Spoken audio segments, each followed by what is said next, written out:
Hey everybody, I'm Cinnamon Cooney, your Art Sherpa, and I am so excited to be sharing with you how to do this amazing fall river scene. This is a great lesson all about fall color, wonderful explanation of techniques for sky, for water, for foliage.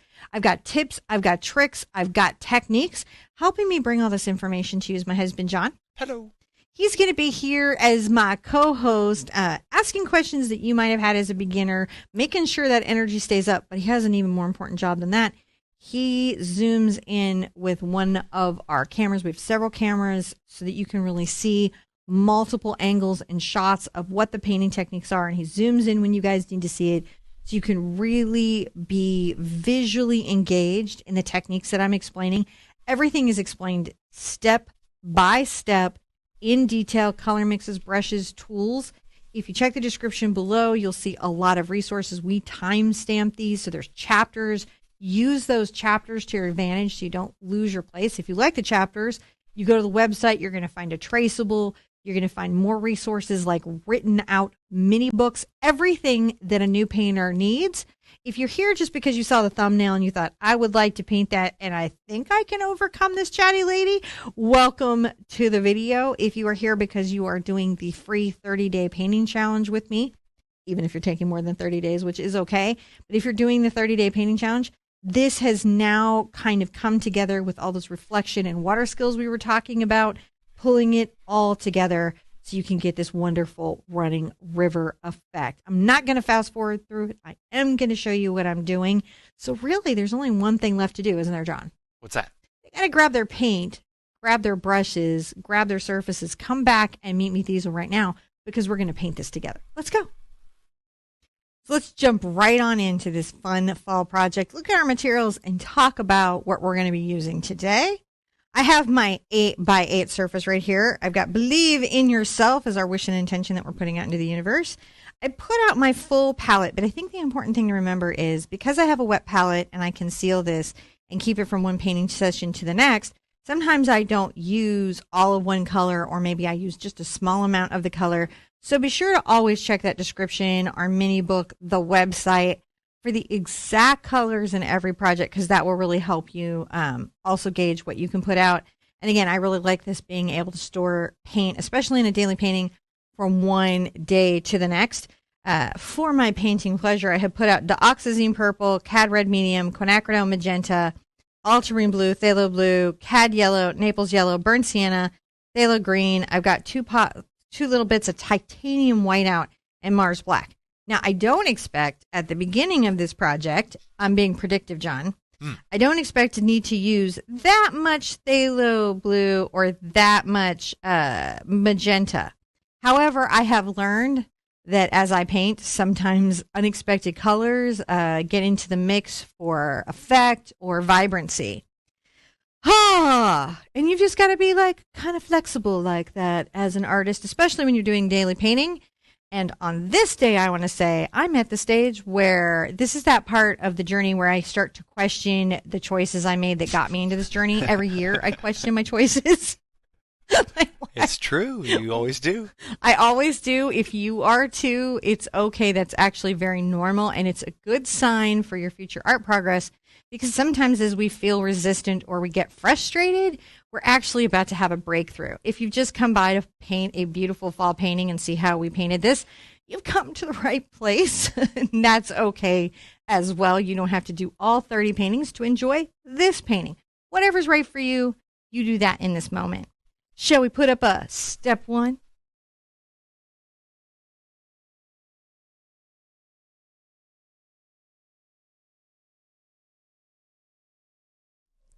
I am going to cover, in this particular case, my entire canvas with a light color. This is the first one where we're doing kind of a solid ground in the journey. Maybe it's not. We kind of do these on and off. Basically, sometimes we block in spaces and sometimes we begin with a solid ground. This one we're going to begin with a solid ground. I have a number 26 bright here. I'm going to go ahead and get it wet. This is a short-handled synthetic bright. The number 26 really isn't important. You just want to kind of get a sense of a size. It's a little over an inch. I'm going to pull out a little of my ultramarine, and I'm going to go ahead and grab some of my burnt sienna, and this is to help gray this color out a bit, take it into the fall. Times of year can really have, I think, distinctive colors just generally, and we want to make sure that this is a blustery day color. I'm painting everything in. You can paint the sides if that is what you want to do on your finished pieces. I'm more of a frame it person, so that's not as big of a deal on these thin stretchers. Just what you like. It's just what they like, John. What do you like? I like them all. He likes all. Actually, he kind of likes it. I like the stretch, the thick ones. Yeah, he likes the thick ones that we paint the side. I think those look the nicest. We did those in 2020, and I really enjoyed those. But they are a storage problem if you're not hanging them year round. You can see I'm just loosely painting back and forth. This isn't a neat or tidy paint. I think that's important for you at home to realize this right now is not neat and tidy. You don't have to be precision here. You just want to get a basic coating of this color over your canvas. And even in this, it doesn't have to have like every little perfect bit covered. So you've got a lot of leeway here for it to be loose and messy and relaxed and expressive. I'm going to try to make sure it's got, paint on it. But that's the basic goal. And then what we're going to do from here is we're going to dry it, and then we can use this then to kind of sketch in the major objects on our landscape. Be sure that you always rinse out your brushes, get the paint out of them, and kind of lay them flat somewhere. And that way, at the end of the painting session, when you wash them all, they hold up and last longer and stay in better condition for you, the artist, longer in their life. Brush longevity. All right. Guess what this is? Dry the canvas in step 2. Sounds good.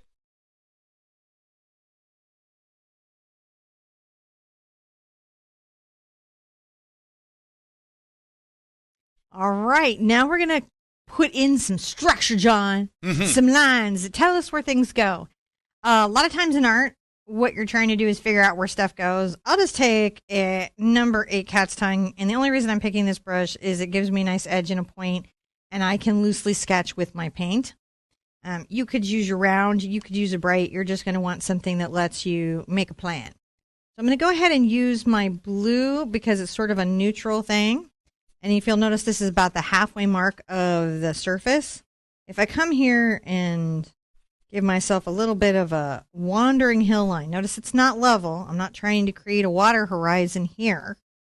This will be just kind of maybe a hill that possibly would peek out, John, in the distance.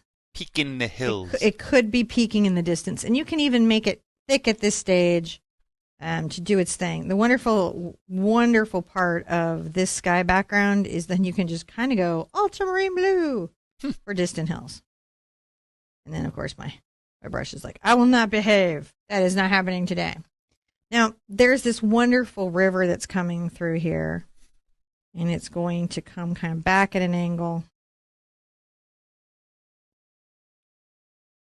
And we know it'll be forward here. Since these go up, some of this will get cut off. We'll really only see this part of the bank. But it's good to put it in knowing that it's there. I'm going to bring a little bit of the bank off to the right. And we'll bring some coming back here. It kind of looks like a little elbow in the landscape. And already it has a bit of the bank feeling to it. Right. The reason this is good to know is we're going to do a lot of stuff. Maybe I'll even move this up the side of the landscape. Let's move it up the side of the landscape so we have more space to play.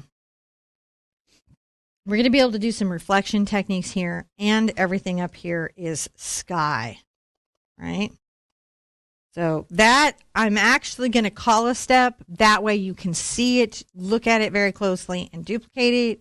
Because if you're new to art at home, that might be a challenging thing. This is a stage where you can maybe put in some of your traceable if you're using those resources.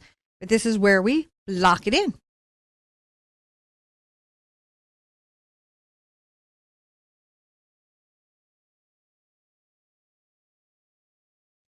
So what I'm going to like to do is put in some rough beginning of the sky and the rough beginnings of the reflections on the water. And at this point, hopefully, if you've been painting all along, you kind of know this is because the water's a mirror and you're feeling kind of confident with that concept. If you're brand new here and you're like, what does she mean the water's a mirror?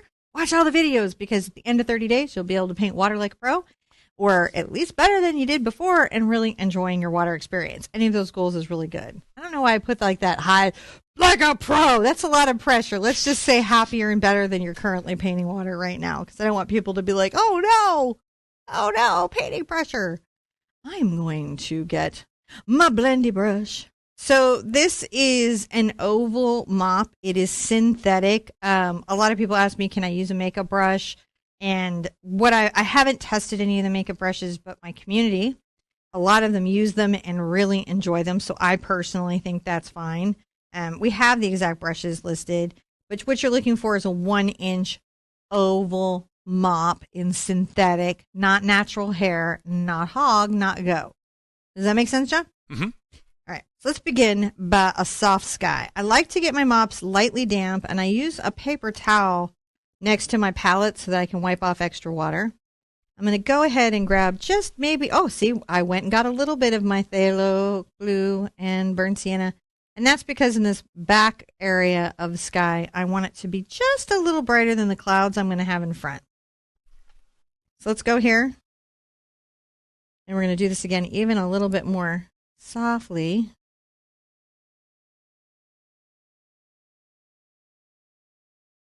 Coming here. You'll notice there's a bit of a curve to that stroke, and that is okay.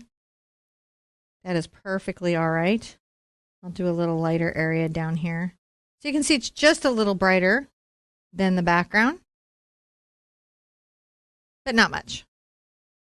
Those subtle things can be a big deal, though. And I can always get a little water on my brush, wipe off on a paper towel, and kind of blend out here with this tool. That makes that cool sort of archy sky. Kind of that soul color archy sky. Now I'm going to come in and make a very, very light color. And from about this corner, I'm going to drag that down. I don't want to take out my guiding lines at all. I just need to start doing this so that when I bring the river around, let the river run, that it has a really wonderful reflection coming down. Sometimes in this type of painting, knowing when to put these things in, and I have the color on my brush right now, so it's real easy for me to move it down to the reflection. That's why I would choose to do it at this time, is because this is the easy moment to do it. Later, if I've got to come back and do the mix again, that can be a little less easy. And I'm just making sure this is soft and lovely. I can also come in and brush the end here just a bit. You'll notice I'm just a bit because I've got a lot of trees and things that will be coming down a little later. The other place I might put some of this is, interestingly enough, going the opposite direction, horizontal. Because this is chop right here. This is a choppy bit of the river. The river bends just around the river bend. The river bends, and then below that river bend is a reflection. These things, when you're looking at it and you're new to painting, can seem super complicated. But in reality, if you just know when they go in and what they are, the techniques themselves are not that super difficult to do. Now I'm going to rinse out and wipe out my brush. So it's damp, right? But it's still soft. And I'm going to pull a little of my ultramarine out, and this time a little of my burnt sienna. And we're going to make that very dark, stormy cloud color. Too dark. And that'll happen. You want it to still bias a little blue. So if you get out there and you're like, there's just too much brown on the brush, you can see I just come and work at it again. And I'm going to just sweep some of this up, beginning to think about where the clouds are going to be. This is early days, early moments in the painting. Okay. I'm trying to leave rough edges. There's a lot of sky to build, so I'm not in a rush here. And I can pull more blue down in if I want to darken it. Early days. And I'll be coming back with a round blender. So a lot of this will change as I go. I'm going to come through and get even more white on my brush. You'll notice.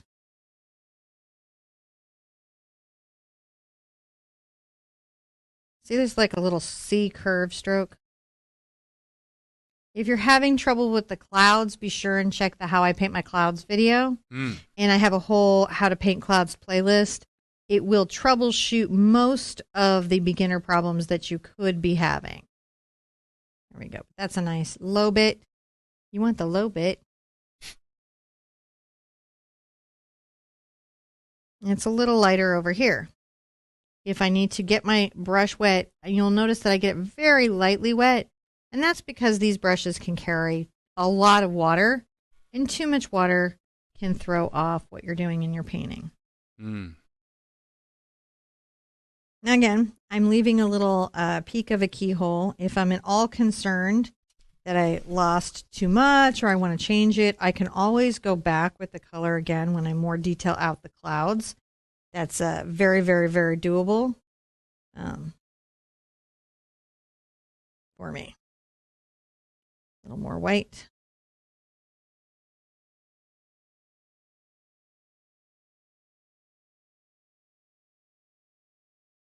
You can re-sketch back in your riverbank if you are worried that you've painted it out to the point where you won't know where it is later. You know, that won't interfere with the painting. I'm just trying to make sure that I've got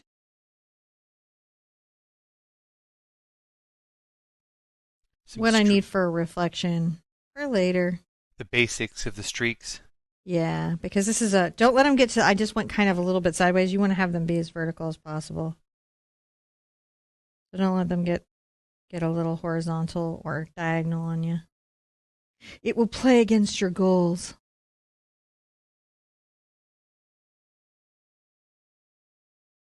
And again.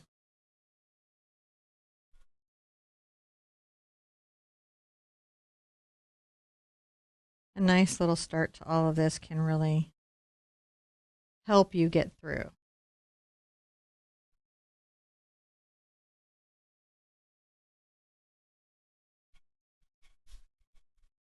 Sometimes I'll come back in and keep playing with a layer. That is not uncommon. And that can be because I'm trying to make sure that I have a certain value or hue between two spaces. I'm going to bring this back here a little bit. And again, as I said, I'm going to come in with a round blender and really detail my clouds. But I just need the basis, like the beginnings that give me some structure and some thought into a little bit right there. All right, let's call that step. We really played with that. So give it some thought. Give it some focus. Don't stress yourself completely with it, but just be present to it and try to catch these values and these techniques.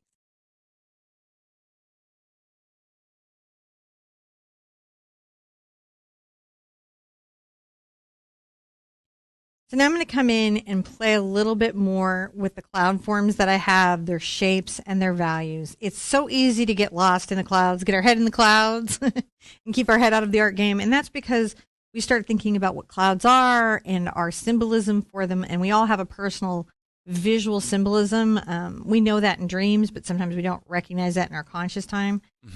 So that's going to come up when you're painting, and you want to step out of that and look at where your goals are and think about the direction you're trying to go. I'm going to grab a number 12 round blender and my water, which is still, I can still keep using. I don't have to change it yet.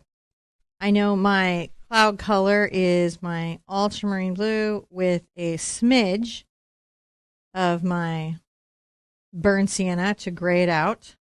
And these clouds here are quite dark.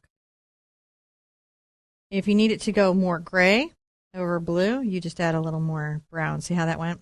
And we're going to piece in some little shapes. I'm still doing that little curving stroke there as I piece in my interesting stormy day. The wonderful thing about our stormy days that we paint, we can take what we know about a stormy day and exaggerate it on our canvas, making a much more interesting day than maybe even nature would give us, though nature's pretty creative. She pulls in some cool stuff. As I go back, I can get more into my blues.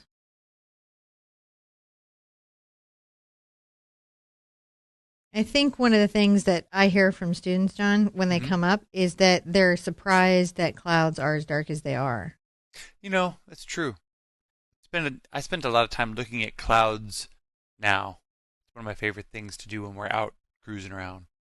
It does make it more interesting, right? Well, I get to see new things now, stuff I hadn't seen before.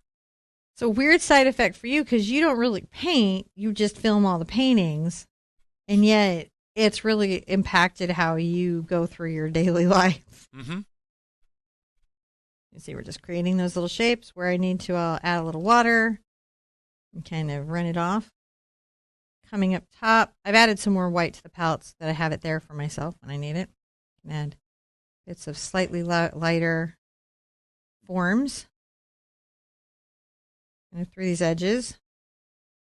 And that's because maybe some light's catching some of it. It happens.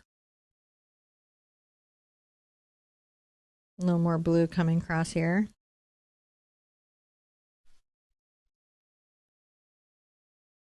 A little more white when I want to put a little puffet. This is a little puffet. Sometimes little bits collect up, I feel, and they make interesting little shapes. Interesting little moments that could be going on. Oh, looking for the wrong water. Now, over here, I'm kind of excited, and I may get back into my bigger brush. No, I think I'll probably stay on my 12. I'm going to get my Naples yellow into this if I can, because there's a maybe I might have to do my cad yellow. There's a fascinating yellow cast to the clouds. There we go. I just went and got it into my gray. Make a little water so it spreads out a bit. So there we go. I have a little cast of yellow into the gray because there's a brighter area over here, and it is gray for sure. For sure is gray. That's a little yellow.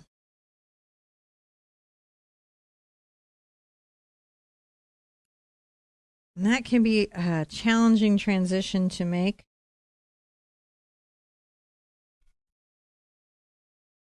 And I might tip my canvas if you guys will allow me to tip my canvas. Yeah. And that's just so I have nice access to this area.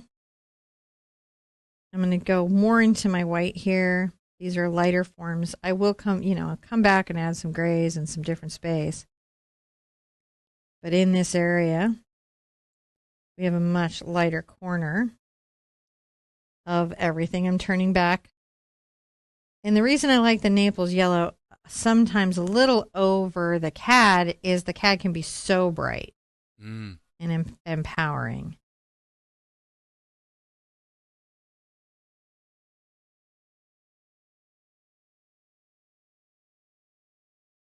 Get the little Naples yellow up here into this space. Just blending that through. Notice these uneven edges. Those are super important.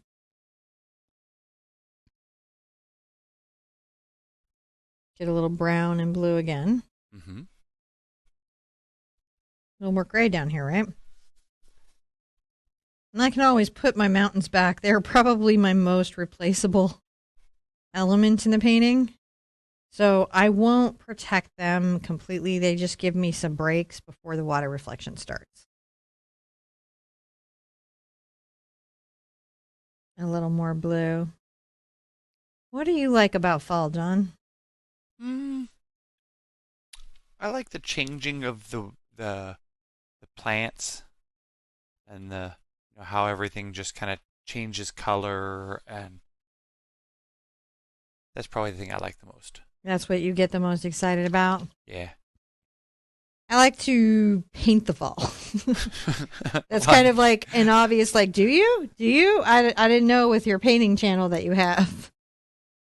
But I really like to paint fall. It gives probably the most opportunity outside of like maybe a coral reef for just unexpected color moments. Mm. It does. We're just bringing a little bit of these cloud forms. And you'll notice that my goal here is to make random up and down shapes.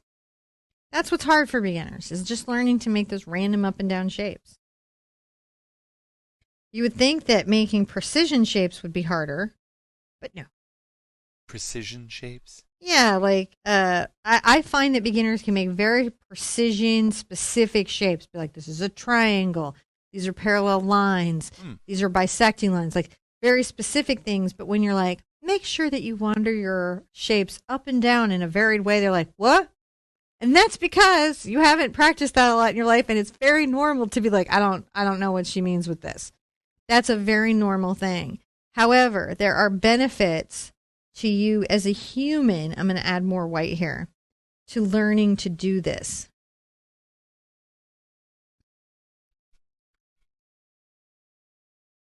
Learning to find the irregular, in like unexpected shape in these cloud forms. It's meditative, maybe not at this moment, but in general, and it really will help you to start to develop an imagination. Mm-hmm. You can see that what I'm doing is I'm picking the tops of my clouds to kind of have a little light space. If at any point I want to soften that, I just come back with the brush damp. And you can see it's pretty easy to soften. I've just made it a little bit damp and wiped off the extra paint on my paper towel, and that really has not hurt it. And I'm just going to be going through here and finding these little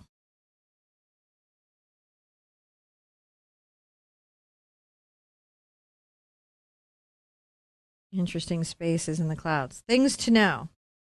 If the light source is here, that's what's lighting the clouds. And the clouds aren't a solid mass. This is a bank, and then further away from them is maybe another bank, and then further away is maybe another bank.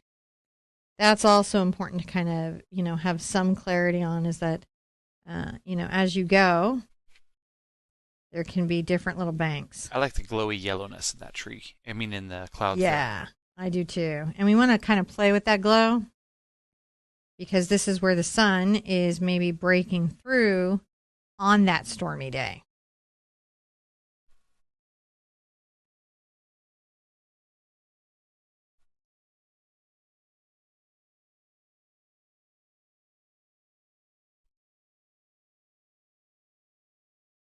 I can also get just a smidge, oh my gosh, just a smidge of my cad and red into it to create like this really weird glow. Right there. Mm-hmm. And even though it's not a bright orange, in the grays, it will feel like that. It will feel quite bright. And that gives us kind of a super dramatic little sky space, doesn't it? It does. And come down here, get some of that kind of grayed out color, and you can be like, "Ooh, some drama." And the drama can be like, "No, I didn't." And you be like, "Yes, you did. You know you did."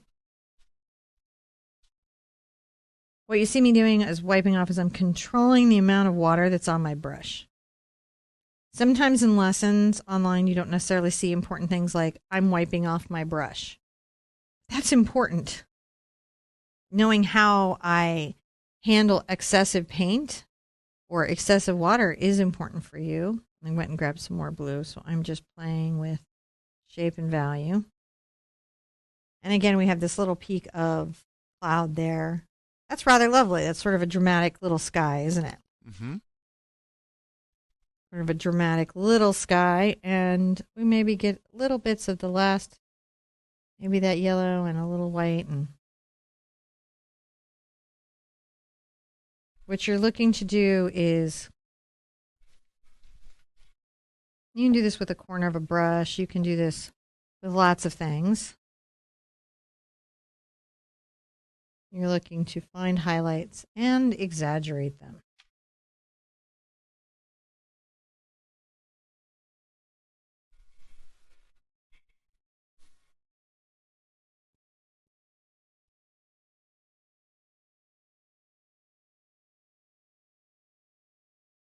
That's what I'm doing here.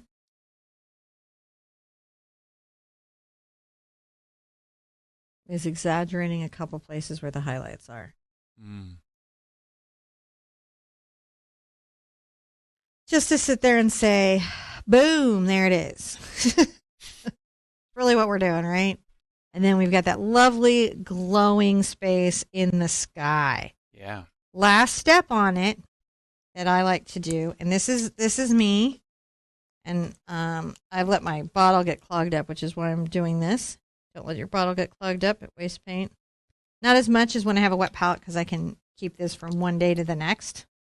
So that's not as bad for me. You can control when you squeeze out a little more.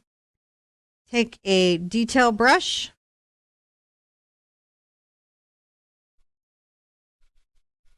Oh, I love this part. You make sure that all your clouds have a silver lining. Like to really tap that and wiggle that through. Just a couple places. It creates a wonderful visual example.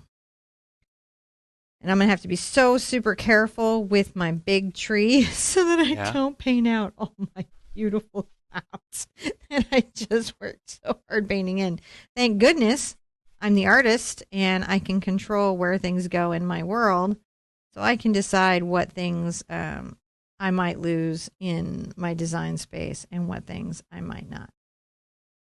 Really up to you guys.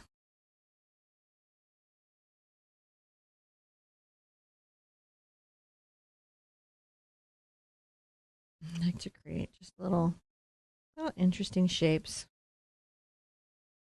This is really just a thing I am all about. Notice I'm just really wiggling it. And I don't have to put it everywhere. Sometimes the lining is best if it's just focused in a place.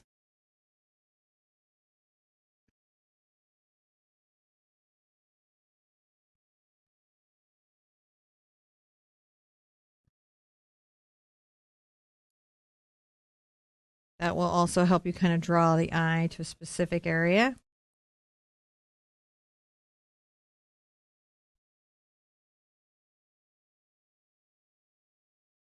When you have that perfect, which I think we do, I really like that. That's the sky. That is the sky I was looking for. I think we're ready to go on to the next step.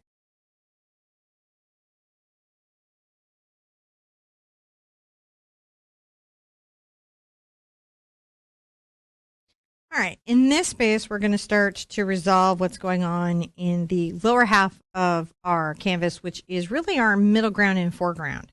We're going to start working the middle ground. In art, you'll hear artists talk about the background, the middle ground, the foreground. And really what they're saying is the objects that are in the far distance, be that abstract or objective art, the objects that kind of take up the middle implied space of the canvas, and then the objects that hold our focus and come forward and tell the close story to us.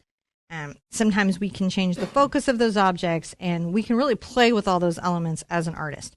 To that end, though, I really kind of want to fix my little distant blue hills, John. And I'm going to change my water.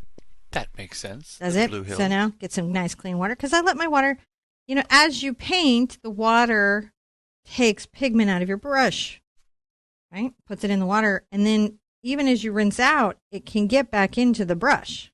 Mm-hmm.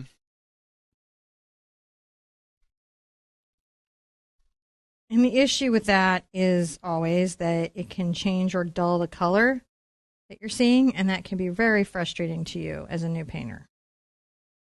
Now I'm going to paint this in and dry it. And the reason I'm going to dry it is because I don't want it to pick up into the leaves or trees or anything that I do and affect what's going on or the river. Just any of it. I just want it to stay still. It just needs to stay still, John. Okay. So I'm going to dry it. Now that I did with my number 8 cat's tongue. I'm going to start working my water. I'm going to grab my hog brush for my water. And that's because I just like the rough texture of the brush. So what I'm really looking for here is a brush that's got a nice firm flake. It's got a little rough bristles. I find hog is very nice for that. And I'm going to paint some distant water. And as you may be familiar, Water is the sky reflected. So I want to use similar colors here, and I'm going to make some rough strokes in the off distance. Sometimes I will do them with light. So I've got my ultramarine, my burnt sienna, and my titanium white, but I'm going to just, in this off distance, we've got trees covering a lot of this, so you don't want to wear yourself out, per se.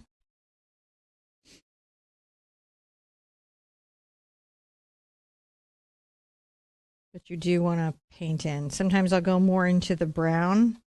And again, I'm just trying to create the texture. There's lots of details I can put into the river later.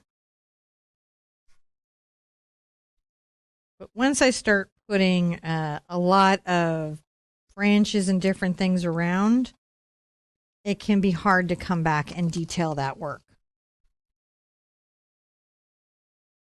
I have rinsed out and I'm just grabbing some more paint. These strokes are horizontal, and I'm just grabbing from areas where I did the sky. Now I can also come in, and this is an interesting thing, apply a few kind of reflections down. And breaking up that rough water with a little reflection down, that creates a very nice anchoring of what I've got going on. Over here, fun times. Fun times, John. I'm going to get the beginnings of some of these fun fall color. So if I were to take my red and my cad yellow and I mix them together, I'd get a very bright orange. And that's cool, but it's a little bright for the landscape. So I'm going to put some brown into it. Right? Even if necessary, some purple, because purple is a contrast and it will help gray or neutralize. And I'm going to come just on the corner of my brush.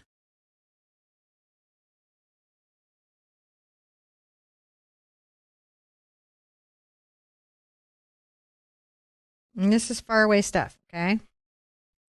Not up close. I may even change brushes if this is uncomfortable for me in any way. If it makes me uncomfortable in any way, I might get into my dots where I need to darken. I can use black. That's not why I'm using docs at this stage. It's just it's a good color to begin with. And I do feel like in this space, I maybe want to get into one of my rounds. I could use my number 4 round, or I can use my hog round. And as I said earlier, I like hogs. That's why I'm switching to this brush, is I want the rounded tip and I want the hog bristles. As I come forward, I can come into this little space of trees and add kind of some highlighting here. Because the paint is still wet, that highlighting will be a little muted.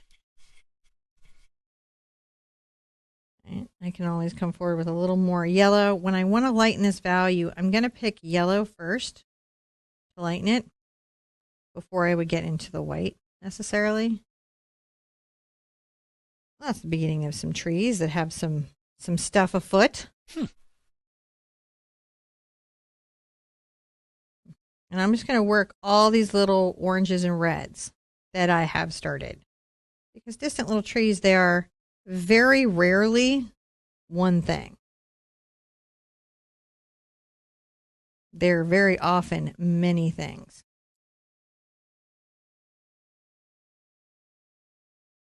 I'll use my purple. You can see a lot of this takes out that distant hill. The distant hill just peaks. It's literally a distant hill that's peaking.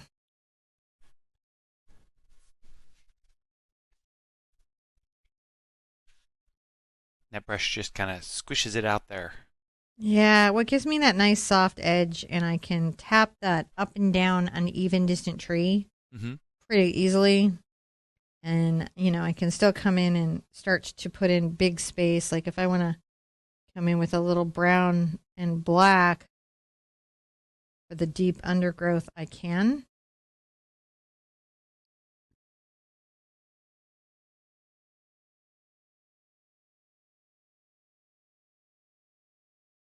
And what I'm going to do is I'm going to get into my black. And I do this sort of horizontal stroke and I'll pull that back. I might do a similar thing here. It's going to create a descending riverbank edge. Mm-hmm. Something that I will want.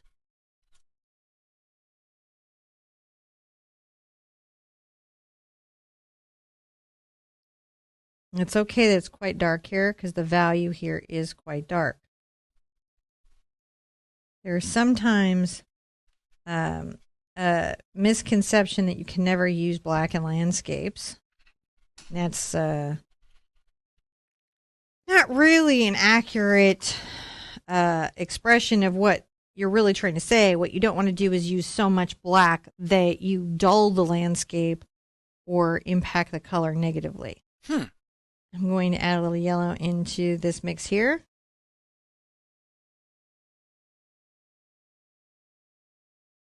And I will absolutely play with pops of things using my reds and yellows and kind of oh, it's a little fall-like.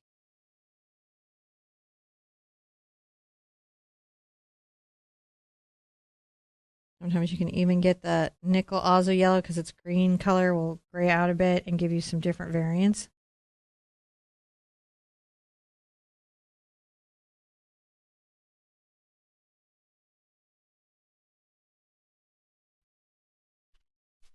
You just play.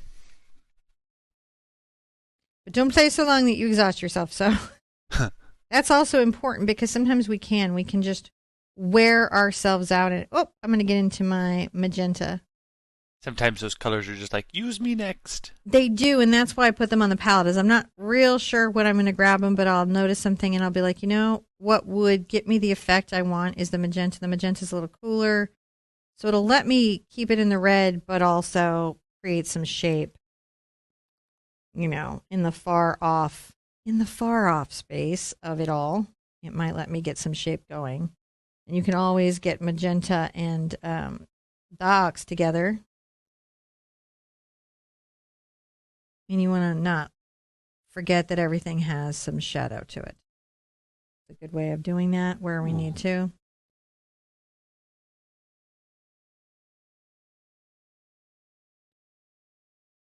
Okay. As we go forward, there's several different banks of trees over here, and we're going to keep playing with what we're doing. You know, but we might this time get a little green and burnt sienna involved, and it will feel green.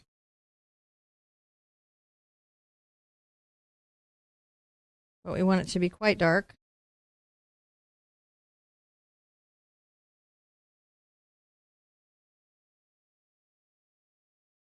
Kind of a little vertical tree. They happen.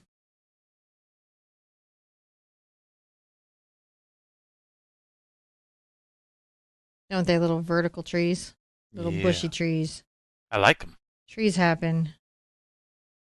And I can sometimes really enjoy getting this dark green and brown here along banks. Even though I know I'm going to play with all kinds of colors. Like I'm going to get my yellow involved. And this is going to be hard, like even on the books. These are so many little mixes.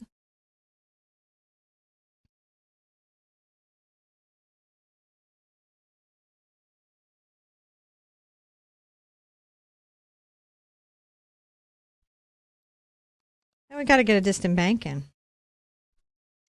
We got to. So it's a great place to learn all the little mixes that you might be getting. Look, if I take a lot more yellow over to the green and brown, and even in this case, I get a little white to it. More green and brown I want than that. And here's what, you'll notice that if it's wet, the color underneath picks up. So you may have to, as you go, dry to keep that from happening.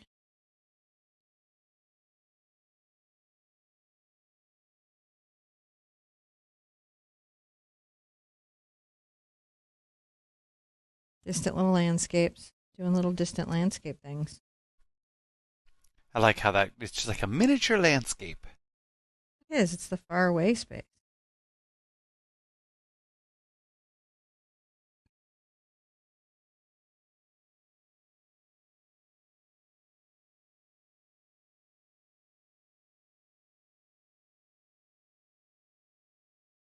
But we think about it, don't we? A little bit of a highlight there. A little bit of highlights, different places. And it's the highlights that will help us, find it. I'm going to dry this real quick.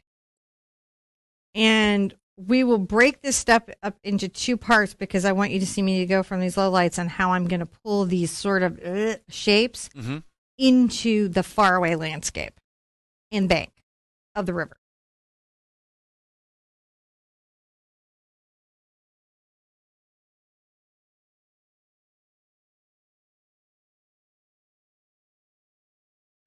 So we're back and we've got the structures, the lines that we're starting to build, the riverbank. But to really make this work, we've got to create some highlights and values. We've dried it.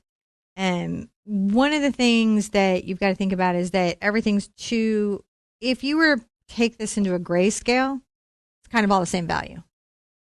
Took the color out of it, it's all the same value. Things are showing as different because they are different colors, but they might not be showing as different values. And so that's the thing I want to correct. I'm taking my phthalo green, my burnt sienna, and my cad yellow, and I'm going to come here and try to make some very dramatic green foliage that's right there. And it just needs to pull forward and be brighter. That's the thing that I've got to do. And then it's just coming forward, it's emerging from the distance. It just needs to emerge from the distance. The only way it can do that is by being brighter. Even if I were to say add a little red into it to gray it out, my value still needs to be lighter.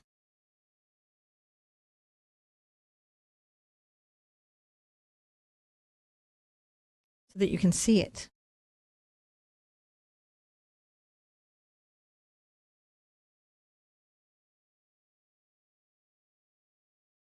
And that's what can be really challenging in landscape for any painter, is playing the color against the value. And a lot of times when people paint fall, they rely on the color to get them through instead of the value. And you need the values to get you through. You need it to have highlights. You need things to jump up and stand out. Yeah. So I'm creating texture, I'm creating line, and I'm also seeing that the values are real and happening and need my attention.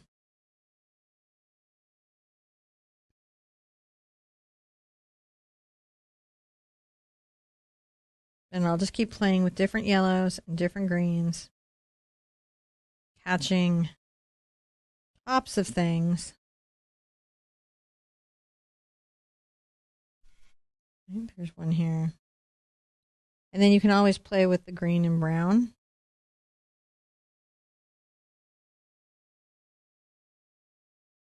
To shade it back in. But shade it back in you must. If you get too much going, you'll have to shade it back in.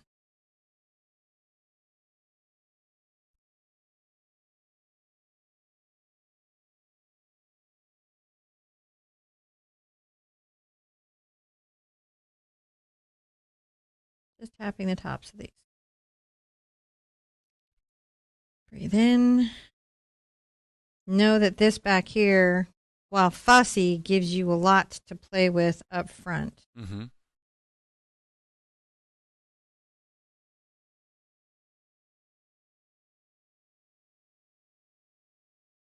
into my black, where I want my riverbank.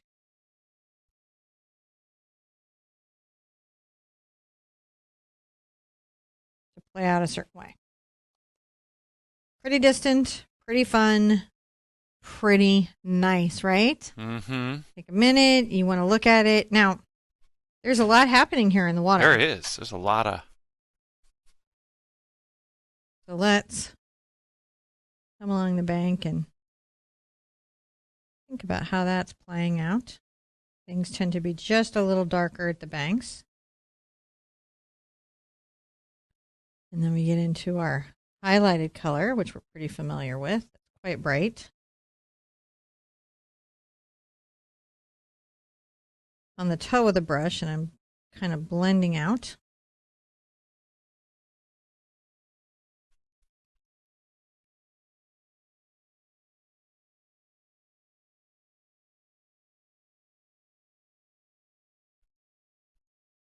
Oh, yeah. I just want to start to let the water move. Even if I'm going to have trees coming right here to block it, it doesn't hurt to have the right stuff peeking out. The right stuff. Sorry, that was unfortunate. I'm so sorry that happened to you. You okay, John? I'm okay. Oh, this is fun. Can we do this? Yes, we can. Yes, we can.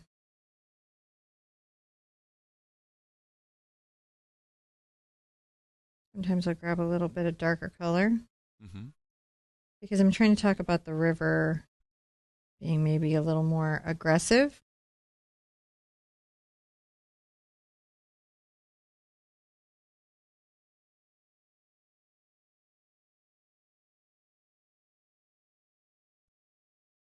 See, I'm just on the toe, making little short dashy marks. Yeah. And you can see that that's what we're doing is we're coming through and Creating that shoreline. creating a little shoreline, creating a little.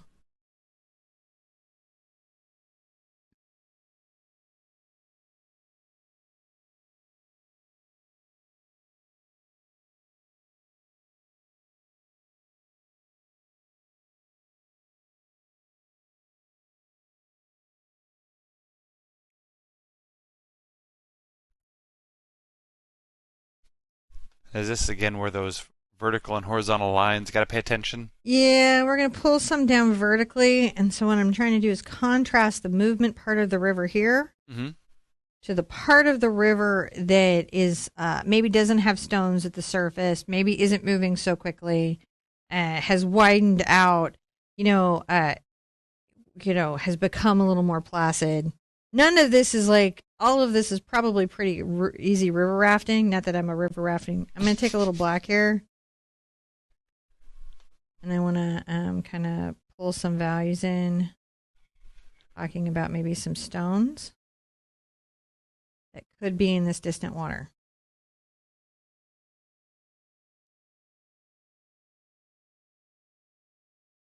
Much like in snow, and I'm just on the toe of my brush.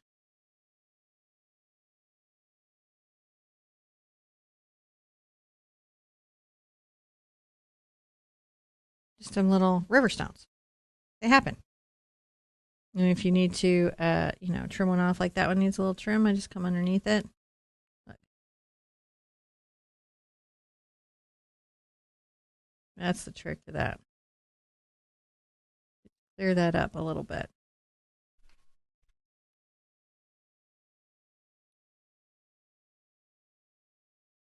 Wow, this creates a lot of action on the shore.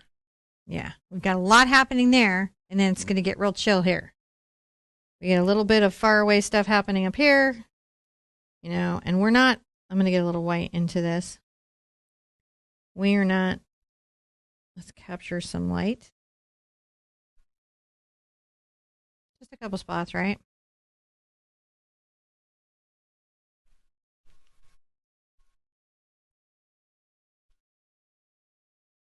And the light is really about what's coming down from the sky over there. Getting picked up on this far shore.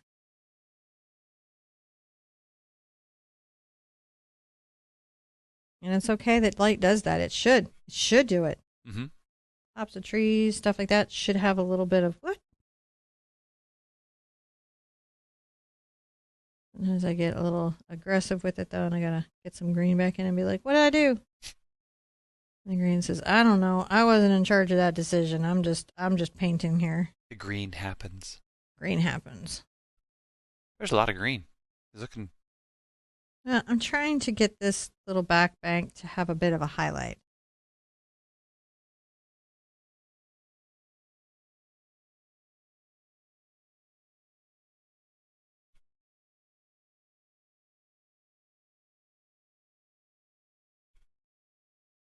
while still maintaining a kind of uneven edge. I can't believe how much life has been breathed into that All right, tiny. we're going to call that, we're going to say, we got there. We did some stuff. The only thing I could say that we could do before we make a step is take a little bit of pure white.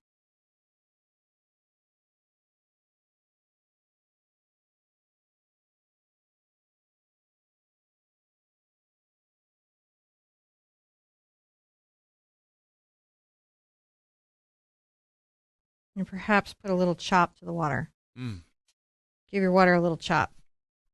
It's a thing that you could do. It's a rather nice touch. And it is. It'll help contrast some of those different motions and reflections and different things. Step!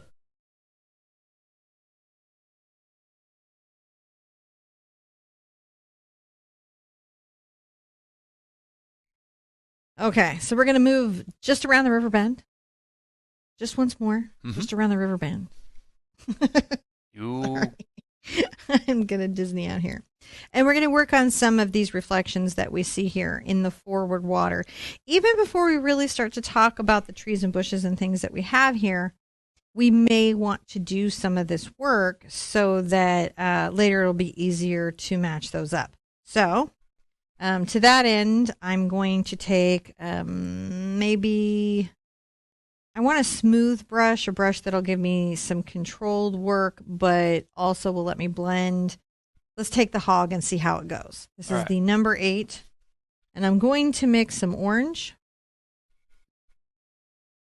Again, that's pretty nice orange. And then we're going to add a little green to it. Just a smidge. And it doesn't quite create a brown, but it does. And I'm going to come along here, and I've turned my canvas just to help me get control over the stroke. And I'm going to be bringing this way into the bank.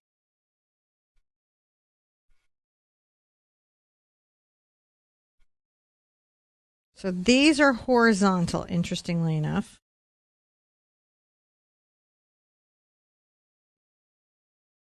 And then right here where it's dark, I'm going to come with a little bit of purple. Weird touch, but you'll like it later. The purple grays into the yellow. You see as I bring this out, it sort of blends into it. Creates some interesting browns and fall ranges. And it's okay if I bring this back. I've got such a dark foliage there. I can take advantage of that edge pulling forward. I'm going to rinse out and wipe off my brush and maybe kind of soften this through here. Now, my sky, again, is the brown, ultramarine blue, and quite a lot of white.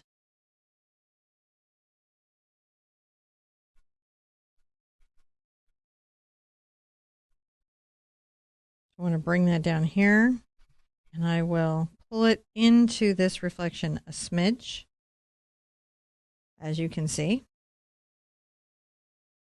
Some picked up on my paint, but I actually don't always like to fight those little moments in my painting because I'll come back with some blue, a little bit darker.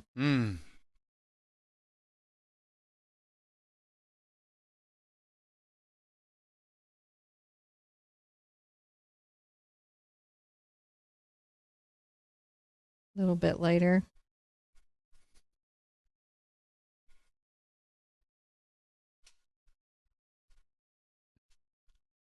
Come down, and weirdly, come across a little bit.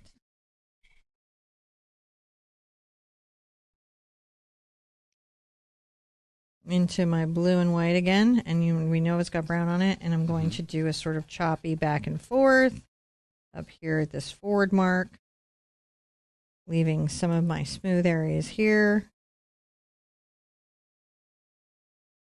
Isn't that interesting? A little bit, little short strokes. Amazing how it works like that.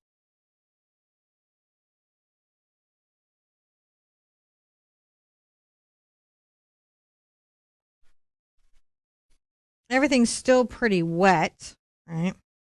And we know that we've got just a few bright kind of moments. So if we know we're going to have some of this here, a couple places, maybe something up close.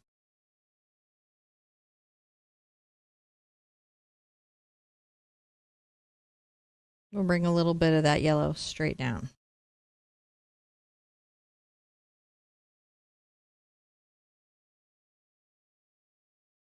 Come down and we know that there's a little bit of red. You can bring that there.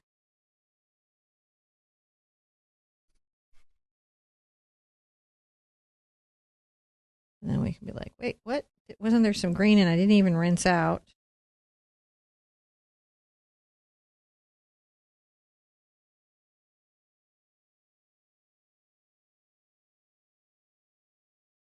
Now we may come in and adjust, but what we start to see in these little reflections is that the trees and things are going to come across our diffused reflection. It comes to the side. It's that plane, that diffused reflection against our vertical reflections. Mm-hmm. Very important stuff. And then with a little bit of bright high sky reflections at the end, we can really end up with something. Okay, let's call this a step, because that was kind of a lot to take in, wasn't it? Yeah. All right, let's call it a step.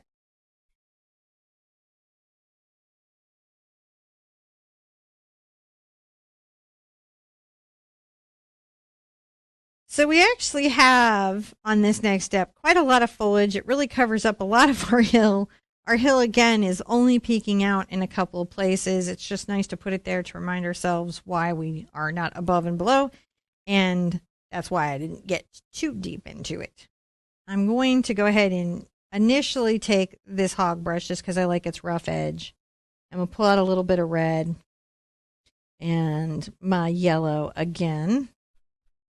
Kind of nice together. And I might even pull a little of my quinacridone into it.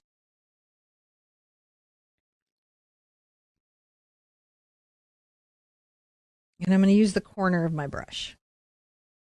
And yeah, we're going to lose a lot of it, if not all, because it just was there to remind us where we were going.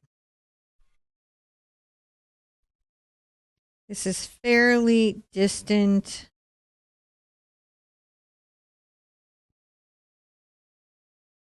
fall foliage in this background area. Going to help me fill in quite a lot. We know it's going to come forward. We know we've got our bank here.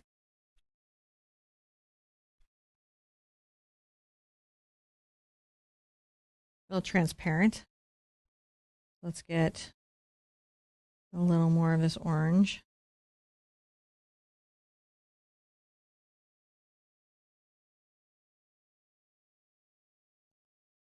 And if you'll remember, we will have trees that sort of come forward there, but I will want to be very specific about them beyond this little puffed edge.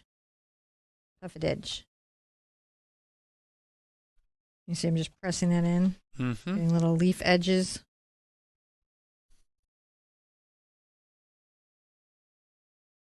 At this point, I just want a kind of nice rough texture that I'm laying in. I have values that I have to play with. I have lots of stuff I have to get into.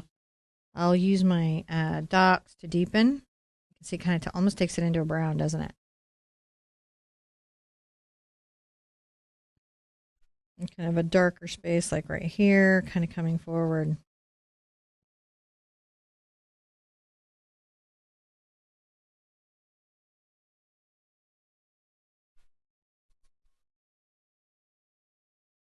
And I like how when I get the purple into it, it almost takes it into a brown, but it'll make this part of the bank make sense. Mm-hmm. And I can kind of really work that up. A little bit of value. Now there's a lot happening here. Much like the distant fall foliage, it's a cornucopia. A lot of color. It's a cornucopia.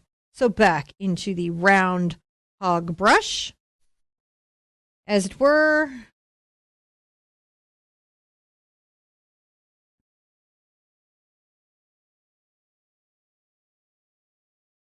Going to make some light values, right?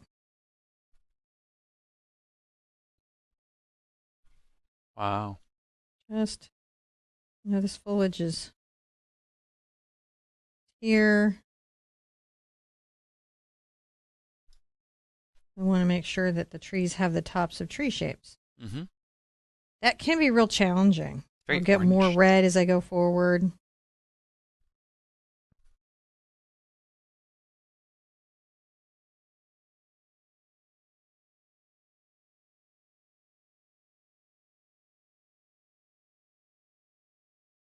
And how I come through, and I can come and get into my orange green, which is such an interesting neutral green on a fall landscape. And the reason that the orange green kind of works, I think, is because when the leaves turn, they're making that transition, aren't they? That's true. All right, there we go. So we've got a nice lead up into the bank. All right, so now we're starting to get a line. I'm going to rinse out. And I think I'm going to make sure that I've got a little bit of a dark shoreline. I may turn some.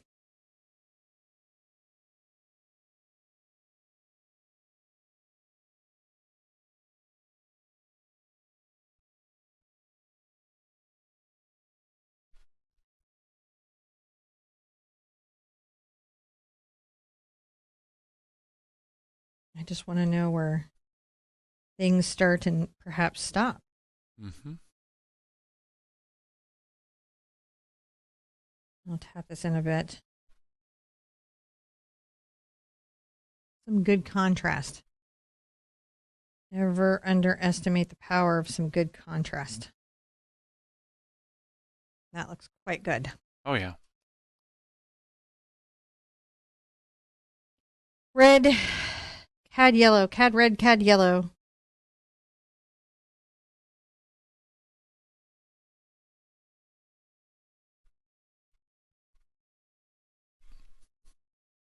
Not underestimating the powers of those colors. And also much in the same way we did clouds, creating those wonderful forms. Right? If I've got to get a little, right, trying to make sure that that series of branches maybe shows against other series of branches.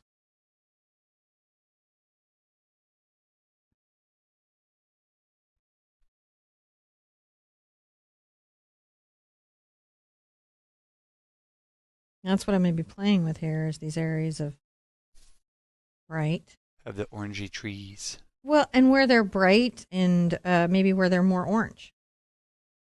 But even where they're more orange, you still have to have value spaces. They still have to have shadow and perhaps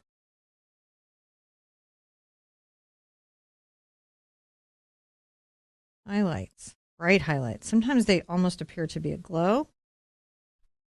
Finding a way to express that can be some of the most challenging things.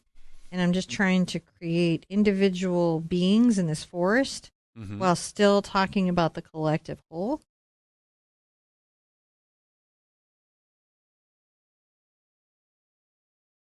I'll grab my different yellows and I find often I've got to come back and even still piece out moments. If you're seeing we're starting to speak to maybe some individuals. The treetops start to emerge from being a field of orange to, oh, there's some treetops happening.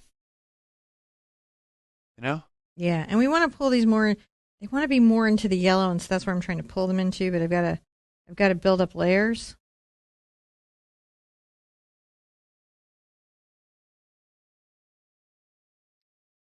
I think I'm going to dry this a little bit, if I may.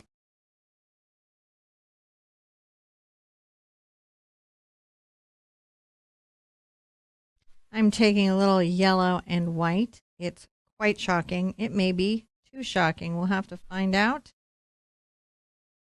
I'm going to try to create some really dramatic moments of glow. Mm-hmm. I'm on the toe of my brush. And like the clouds, I'm just picking spots. And because I'm doing this every day, I don't want to get so in this that I'm at it for 6 hours, guys. Like sometimes you just have to call it. And if you like a concept and you want to visit it for longer, you can. If you're only just doing this one, spend 100 hours on it. It's totally fine. If you're trying to do this every day, you know, try to make decisions quickly. Don't be too hard on yourself. We're not trying to have a perfect painting journey. We're trying to, you know, paint things on our journey. And that's an important thing. So even as I'm going through here and teaching you guys, I don't want to get you caught up so much in the minutia of it all that you literally can't do the forest for the trees. Right? We don't want you stuck where you can't do the forest for the trees. Mm-hmm. I like those trees. They're great trees, and it's a great forest, so we just don't want to get lost in it.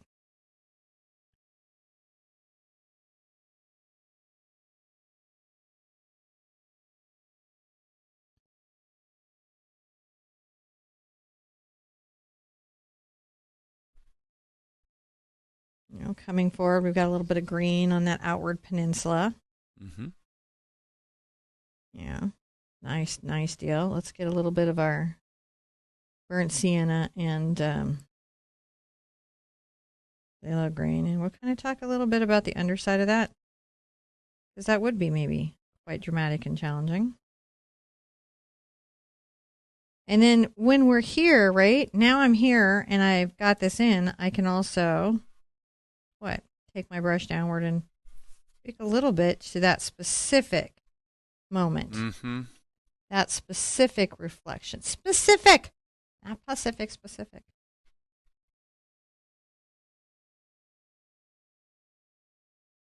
And say that was important. Maybe in the overall scheme of things. And you can be coming through with like different colors, and you can get really playful. It can become quite a thing. If you're worried you went too far, you can always come back through. Right? You can always create a counter. Get that right into it.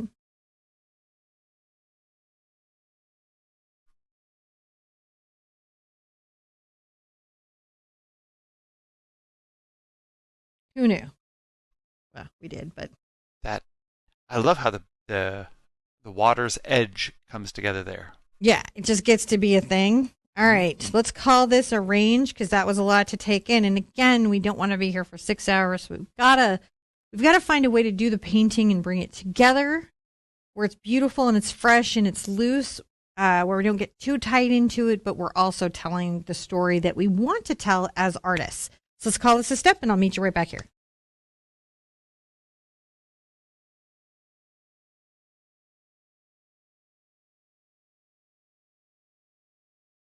So let's get another layer of foliage in here. I'll get into my round blender just because it gives me a nice kind of little foliage edge.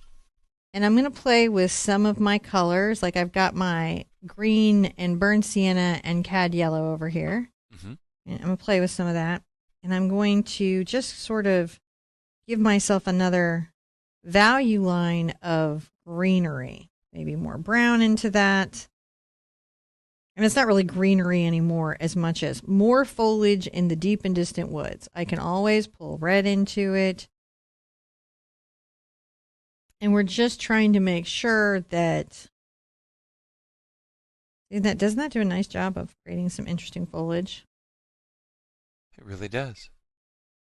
Now, actually, I want more orange behind there so that as I go through, my wonderful pine shows through. And I know that I'm going to have a big structure right here, so I don't have to have so much detail in this space. I know I need to have a sense of the paint behind it, mm-hmm. but I don't have to have such detailed space. And I can, pull my red into my greens, and we know those make very bright and engaging browns. And I can come along my shore, which really fills out rather quickly. I can take my red over into my yellow.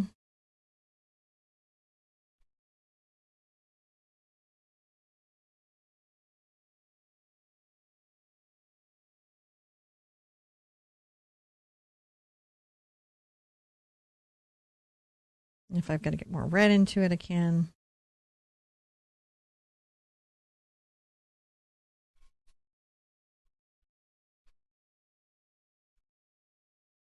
We'll layer some of that orange back this way, and you can see it kind of creates. It's not dissimilar to the clouds, is it? In its thinking, in what we're doing. I'll bring that right up to the shore. Because this often will come right up to the shore. And in spots, let's just get, you know, some yellow and white together.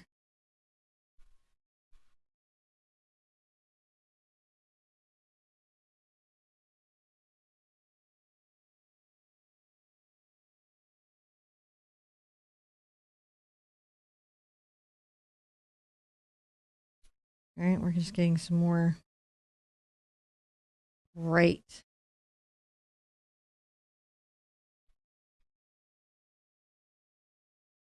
A little bright yellow and red. Feels super familiar, right? And now that reflection makes a little more sense, doesn't it? It does. Because it's there. You can see why it's there.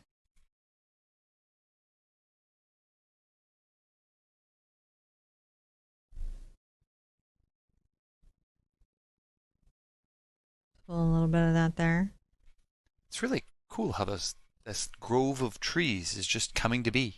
It's just coming to be. But it comes to be because we want it to be there. I'm going to put out a little more cad yellow. We want it to be there, and we're working to have it be there. Right? Like, it can seem like, in a painting like this, oh, it's the brush. Or, oh, it's this, or, oh, it's that. But really what it is just us committing to what we have going on in the painting. Like, I'm going to make a very chartreuse green.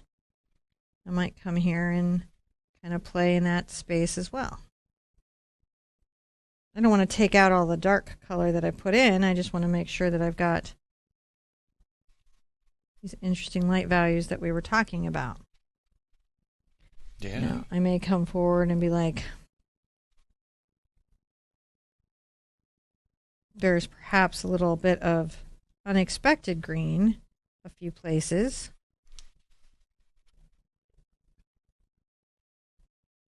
And we can always, if we bring a color we didn't expect in, we just bring it down into the water reflection. That's what we do. We just bring it into the water reflection. Let's let this have a rest and grab a round brush, and that's just so we have control. Whenever you're doing snow or you're doing fall, being able to contrast very dark and almost black and often black, as we're about to do, spaces is important to the effect of the season. Because as wood dries out, as things happen, you know, you will see burnt little trees, won't you? Not really burnt, but end of the season. So I'm going to add some little branches. I'm on the toe of my brush. Oh.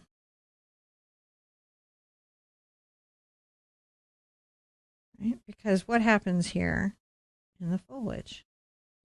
Some of the trees have completely lost their leaves. Their minds, their leaves, their whole bit.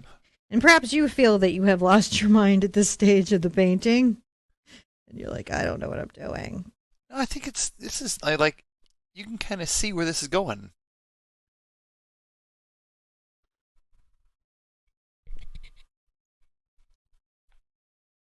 You know, if this was another type of tree, perhaps. But we add these little twigs, these little thoughts. Yeah. Sometimes it's easy to get the black too thinned, which is why I do sometimes recommend like using a fluid black, because the pigment load doesn't ever lighten out on you. Now, fluids have more pigment, but they're high flow, so they'll come off the brush in a slightly friendlier way. Interesting.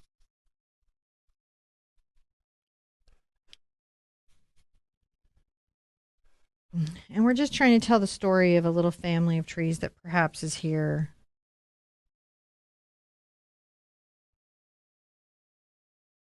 leafless, but still present along the shore. Right? Leafless and still present. Yeah.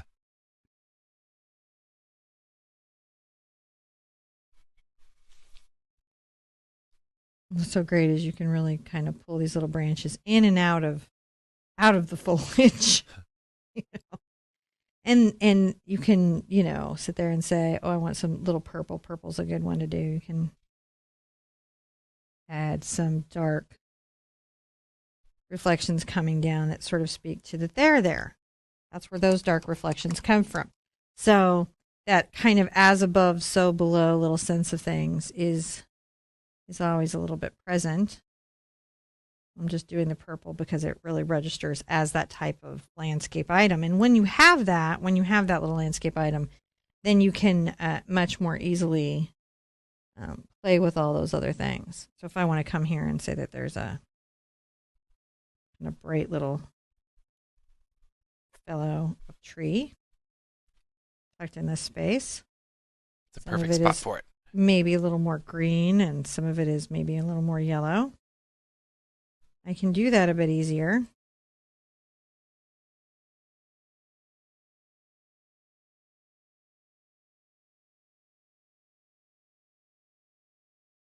And all I'm trying to do with this brush is just take advantage of the fact that it is a little fluffy. But I still have to think about, is this highlight go here? Still have to think about all the things that you have to think about. Doesn't change the tool we use. Fan brush doesn't change. Sponge wouldn't change. Thinking about where my highlights are, I still have to think about them no matter what. That part I'm not going to get away from. I just may be like, I think I see a little collection of light there in those leaves.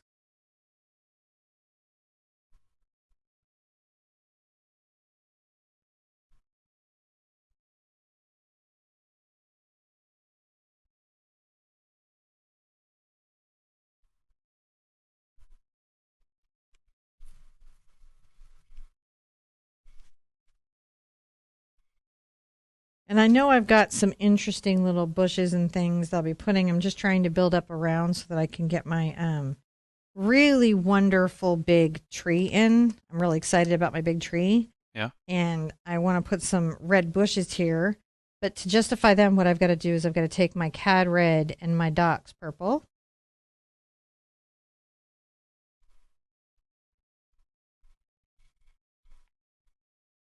And let's tuck them in a few places. Up here. Right up to the bank, shall we? I might even apply a little peak of one right there. And then I can come in with just a little more red.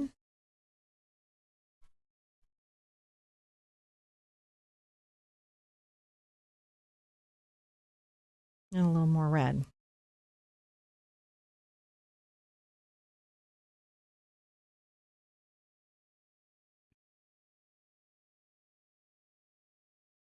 And the red should really, really be playing against the background. Yeah. And we can always get a little yellow into our red to help it pop. So that we're really aware of it being there. And that will help us have it elsewhere. All right, let's call it a step, and then we'll put in big tree. All right. Big tree, my favorite tree, in my fall landscape along the river.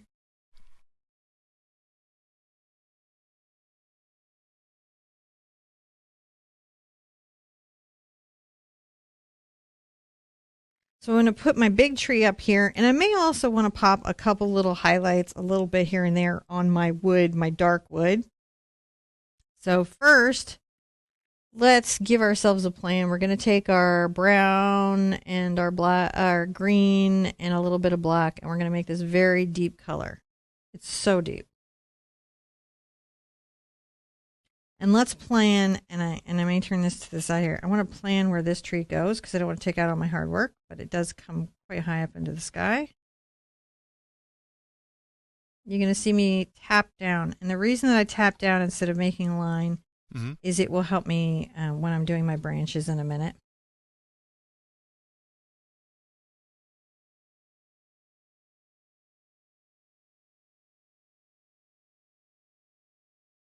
Comes down to about there. I'm going to use my number 4 round and my round hog to accomplish this tree.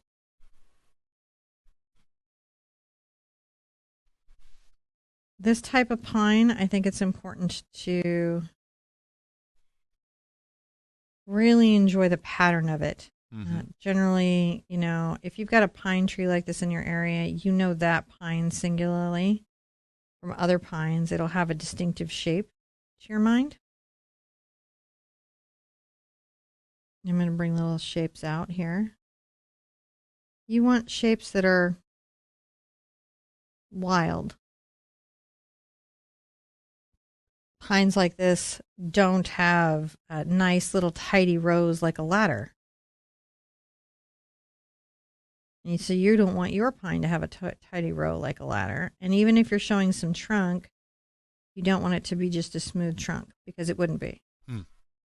There's far branches. There's all kinds of things that would make this. You see how the top of that is going? Which is the black, the green, and the brown. It is a deep color. It is a little distinctly green, and we want it to be a little distinctly green because there's a bit of highlight that we will put on it.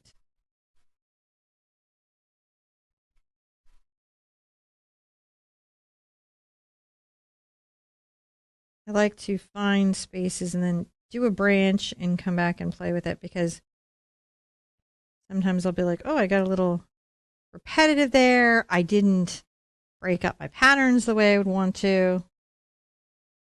If you look at wonderful landscape paintings of the past, you'll notice that pines like this are often the focus of an entire landscape painting. These dark structures standing out against these fiery landscapes. They pull our eye. Generally, where the greatest contrast is in your painting, unless you've got contrasting colors, but where the greatest lights and darks are in your painting is kind of your focus. What pulls you in?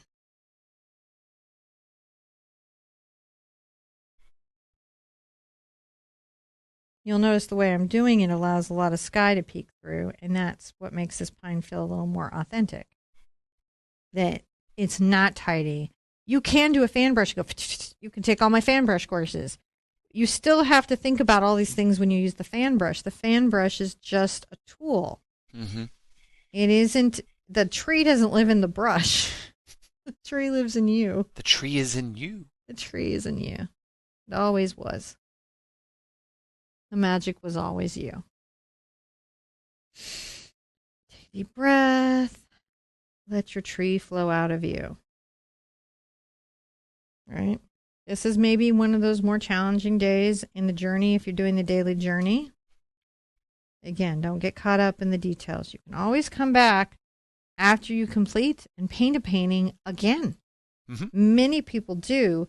What you'll find is that once you've completed the journey, your just basic understanding of how these landscapes are painted and built will have increased.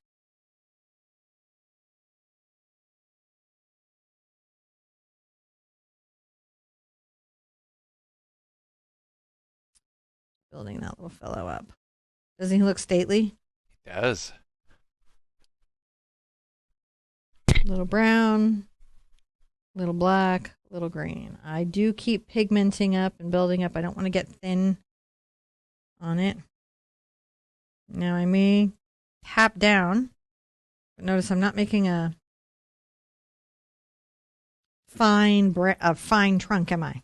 And that's because in these types of trees, they've got lots of branches. We were just cleaning one off in our property last spring, and it definitely had a lot going on even underneath the branches.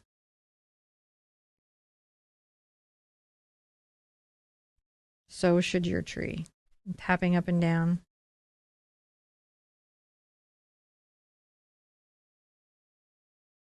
Let the foliage show. Remember how I was very thoughtful about how the foliage would be? This is why. Because it shows through a little bit.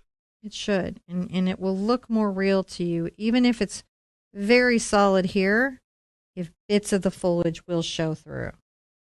If you lose it all, you can always come back and put it back. And that's the other thing to be aware of as well. Now, down here towards the bottom definitely will become more solid. Right? Branches will become fuller and stick out between the bushes. Tuck in and out. And we're okay with that. We accept that as part of tree. We're not mad at tree for it. I don't know why we would ever be mad at a tree, but if we were going to be mad at a tree, it won't be for this. No. This tree has no beetles. It's a nice tree. It's a nice tree. If you were rowing or walking your dog and you saw this tree, you would notice it. It would make you a little bit happier for having seen it. You would tell your friends about this cool tree that you saw on your walk. And they would say, man, I wish I saw that tree. You'd say, it's okay, I painted it. You can see it. It's forever because I painted it. Better than a photograph. Because it takes a really special photographer to capture both the object and the magic of what it was. Mm-hmm. That's not an everyday photographer. Right? That's a special, special photographer to capture the magic of something. Now we'll let that have a little minute. And while we're letting that have a minute, I'm going to take a little of my yellow.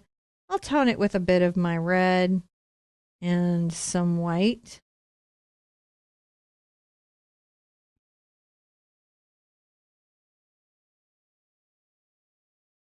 In a couple places, I'm going to add a bit of reflection to my wood. Why? Okay. Because everything in nature is affected by light, but sometimes in our paintings we forget to add those little elements. But when we do, it'll help them feel not stagnant. Right. In our landscapes.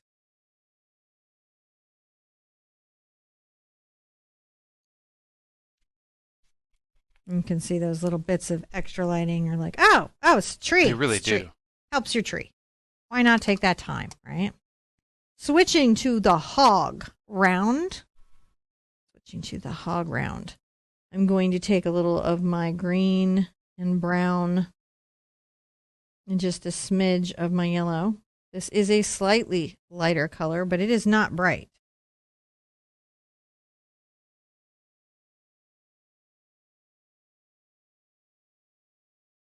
Now highlight some low branches.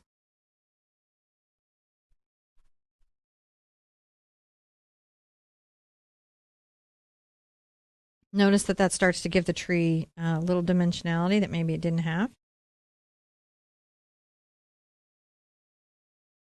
Won't go all the way up the tree. It's just going to be down here in this area. Now suddenly the branches go around the tree. It's not a flat object that has nothing else to it. This tree would like you to know that it's more than just a pretty branch. It has a lot more to offer you.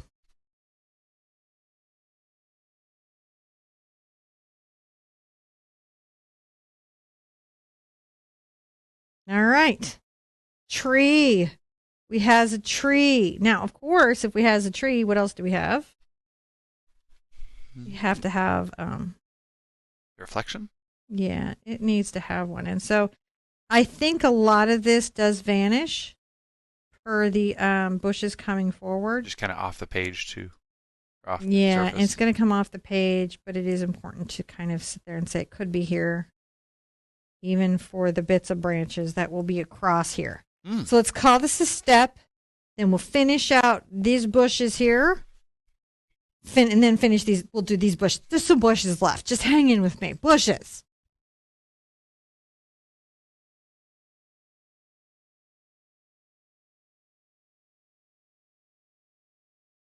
So onward, let's finish out our bushes and the little details on this bank, and then we can move to the forward bank. I am going to get back into my fabulous round blender. It's such a great brush for this. I'm going to get some of my yellow on here. And I might even pick up a little of my white. I'm going to add some dramatic highlights to a couple places just so that things are bright and interesting. Yeah, I'm going to get some bright oranges to come through and play with space. Over here, I'll take my red and my purple again, and if you'll remember, that makes that sort of deep value. We'll say that, hey, there's a bush happening here. Mm-hmm. Maybe a little more purple even in a couple spots. Purple being our shadow color for this.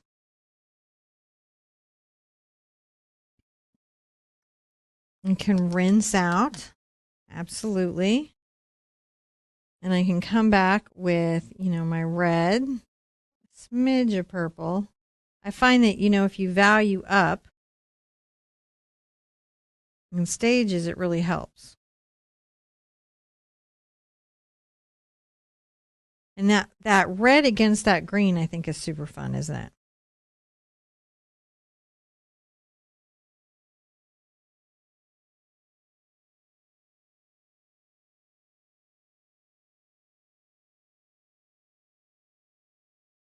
Kind of layering in those downward reflections that we know will be a little maybe painted over, but are necessary for what we're doing. Let's make a bright orange.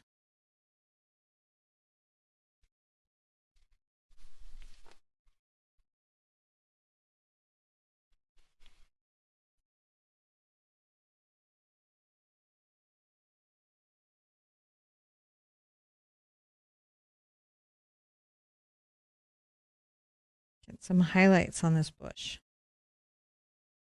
You get too much yellow, just come blend it in. And not being like just a great highlight anyway, so sometimes it's exactly what you need.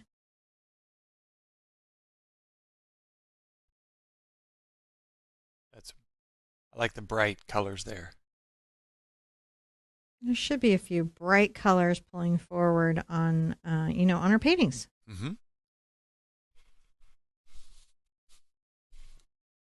Can always tuck a little bush back there. I can tuck a little bush back here. So when I have this, and I'm kind of happy with, maybe some of that, I'm going to put out a little of my yellow because I still have bushes on the other side, and I still have lots of reflection play to do to make this very dramatic and beautiful and fun. Right? Oops. I'll find my cap in a minute. I don't know if you ever do that. Sometimes I'm painting and I'm like, I lost my cap. Let's pull out a little yellow and perhaps a little red. Get a kind of bright yellow orange and oh wow. Make sure that we've got a couple spots of interesting brightness.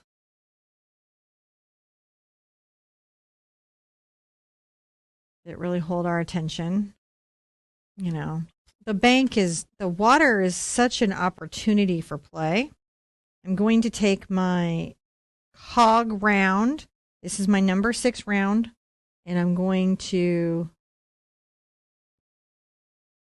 make a little bit of my light sky reflection. And I may need to turn my canvas because what I want is a horizontal stroke. But what I find is that sometimes I do a little better getting that done at an angle. Weird counterintuitive truth for me, but sometimes tipping my canvas so that I have an easier time controlling.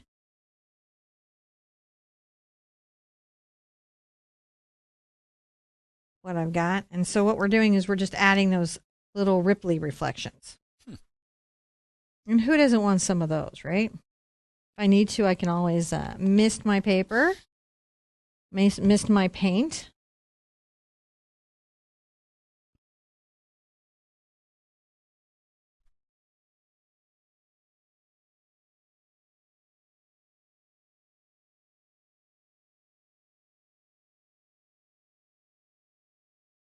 Some big, some small.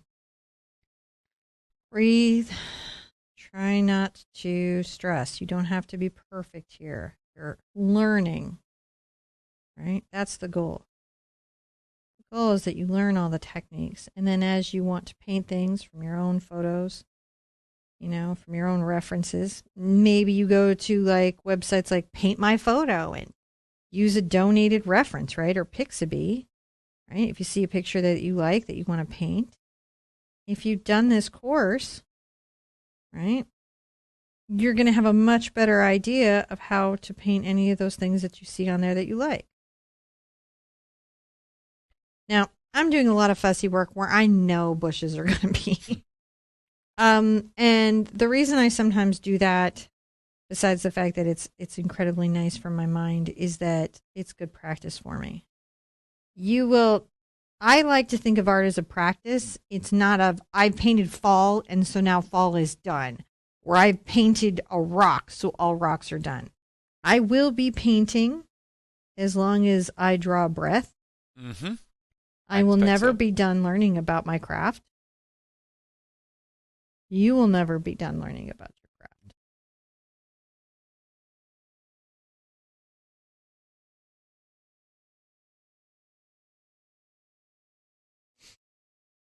Oh, isn't that lovely? That's looking really nice. You know, you can use a sharp brush, you could use a pointed brush, but I think sometimes just getting a little diffused little bit out there just helps do that. All right. I think we're done with that side and we can come back and start the other. Finish this up because we've really put some time into it today.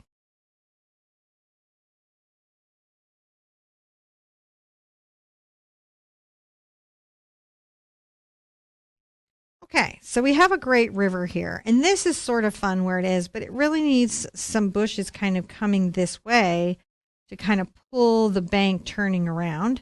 And it's the techniques that you've been doing the whole time. We're going to build it up. We want to change between the reds and the greens. We want to do all the stuff that we've done. I'm going to get into my number 8 hog brush and just kind of lay in the basis for this. Now up front, there's a lot of contrast. There's a lot of difference, and I'm going to do a little trick. To make things a little easier on me, I'm going to take my brown and my black together, and I'm going to start kind of capturing the edge here. That doesn't mean I'm not going to come back through with dramatic colors, but I want there to be a deep shadow, deep shadow that I'm going to be playing against. What you see me doing is misting my paint. It's a very dry day. Yeah. And we've been running the dry because it's cold and we've been running the fireplace. And sometimes even with a wet palette, if I don't mist a lot, I end up having to lose my paint. So you might be having that same issue, and that's why I'm telling you what I'm doing. I don't want to take out all my hard work, but remember I said I always knew I was gonna. Yeah. I always knew that was happening. To some degree. Because there's a far bank. We're standing on this bank looking into this river valley.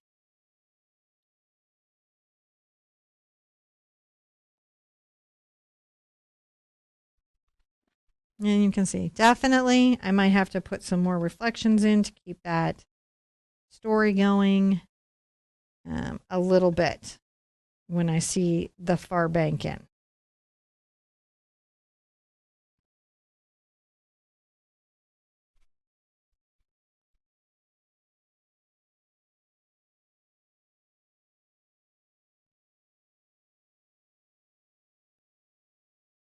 This is not the only bush I have. I'm just trying to create an irregular line that goes across that is the basis by which I will hang all my far bushes. Hang all your far bushes on the far bank. Now, I'll switch to my number 4 round, and I'm going to get some of that reflection color we've been so excited about, right? And I'll come here and add some into this space. Why? Extra highlights. It will make a difference, yeah. And because we had to take out a bit with our bushes, and we don't want to lose that.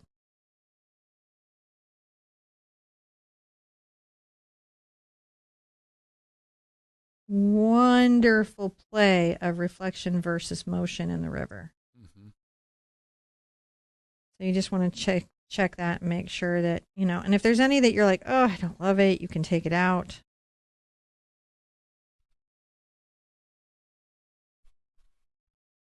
Fine little dots and everything are pretty compelling when it comes to water. It could be mud skippers, little ripples, branch that you don't see. See everywhere you have little dots, it feels like a little water sparkling. You don't want to polka dot it, but,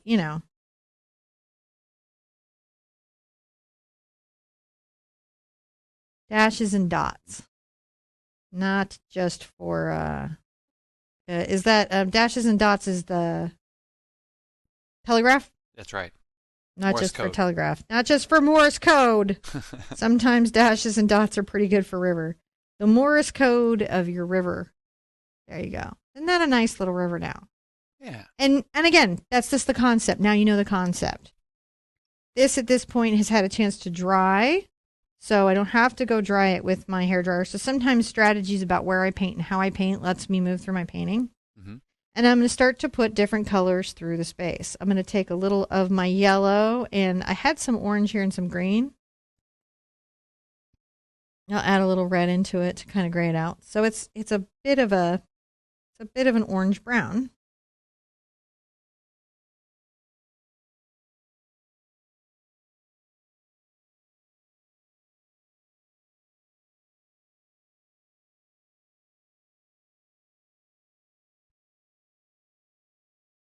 I still have, doesn't matter that I'm using this brush and it gives me this nice texture. I still have to pay attention to what's happening. Mm-hmm. I didn't get out of that part. Add a little bit of red there. I can't take out all my dark values because then I will has done.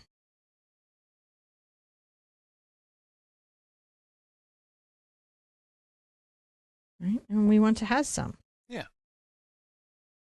Maybe put a little bit of a little too much yellow on there. So what you're going to see me do is kind of work this through. Sometimes what will happen is it's actually a problem to have too many colors on the brush. So what happens is if you have a little bright yellow and a little bright red and a little bright orange and you dab, then you just have one color weirdly visually. Mm-hmm. So sometimes if you notice that you've got too many little colors hiding out on the brush, you have to come back and weirdly uniform it. I'm going to come into my purple here, and if I had red and yellow there, it wouldn't really be a shadow anymore, would it?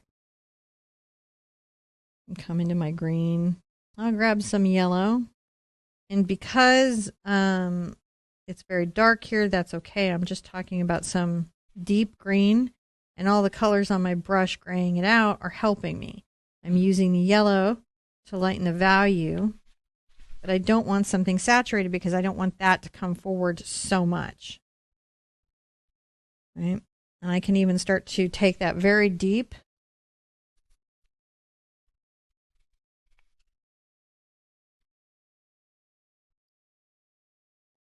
and rinse out.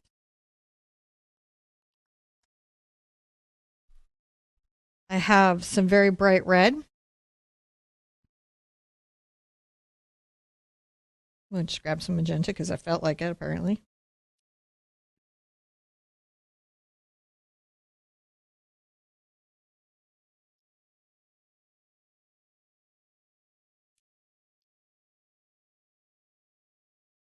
Think about these lines as much as you think about those cloud lines. Mm-hmm. I can always come into more red.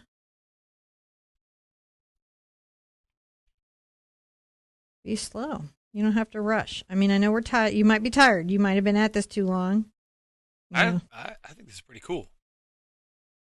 I'm really happy. But it's important not to rush. Take your time. If you ever have to break a project over a couple of days, it's okay. What isn't okay is to fluster yourself so much that you quit and give up on you. Yeah.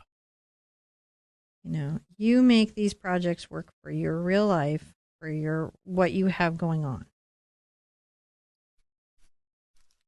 consistency is really the big deal. So what am I doing here? I'm trying to make sure that some of this is highlighted and that you can distinctly see individual little leaves.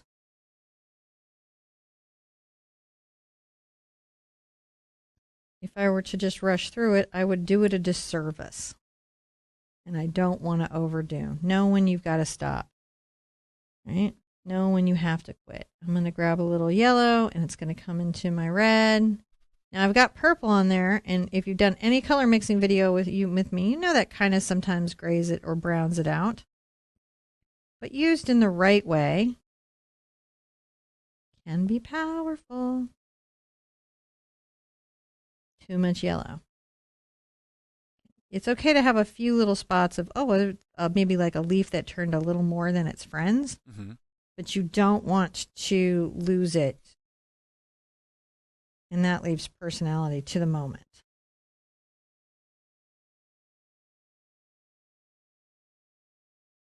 I'm going to grab a little yellow.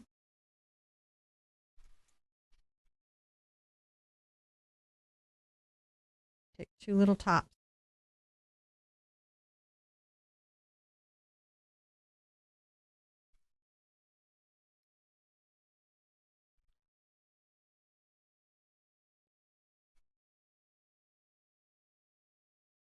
Yeah, that bush has kind of a little upward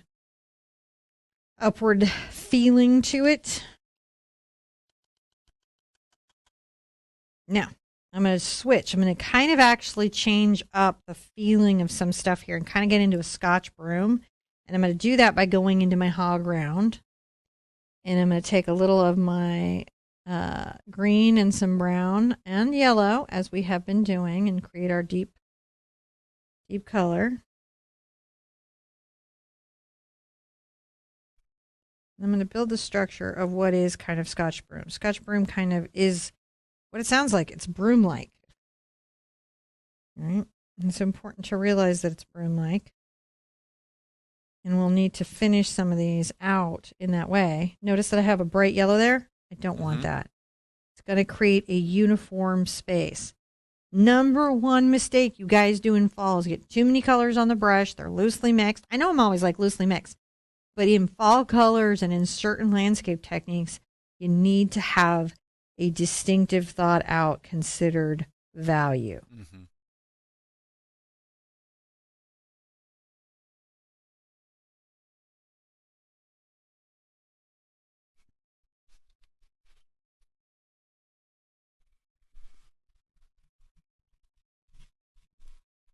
We can always come back and do a lot of things. Getting that in is kind of important. As I go forward, I'm going to get into a little more yellow and I'm going to mix it.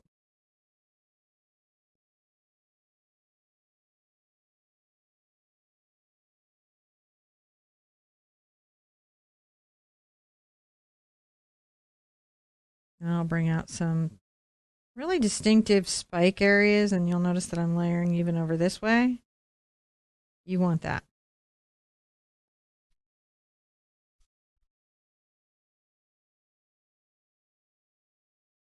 See how we're creating that texture? I do. I, again, need a little yellow. I do. Need a little yellow. Need a little yellow. This is, again, fall is such a fun subject to paint and so challenging if you don't understand those weird little things that mess you up. And we could be even more involved here about it than we have been. But now that you guys have gone through this, I'll throw down some fall landscapes this fall that are super like involved, right? Where you guys will get to test your selves against the skill set that you worked so hard to develop here. And I bet you'll be like, dude, that was so easy. I didn't even know I could do that. I'm so glad I did all the little paintings. Maybe you paint with me all the time, and so you came in and you grabbed this painting. This is a good one to start with. It is. It's as good wonderful. as any. As good as any. Teaches you a lot of stuff, and it breaks it down. You've got the mini books, you've got the traceables, you've got the step-by-steps. It's enough You, as new artists, as beginners, as people who are learning, if you have enough resources and support materials, you can do quite a lot. Now, as I come back here, it's a lighter color, but it is darker than what's over here, perhaps more in the light. So we see it, but it's gone back into the shadow.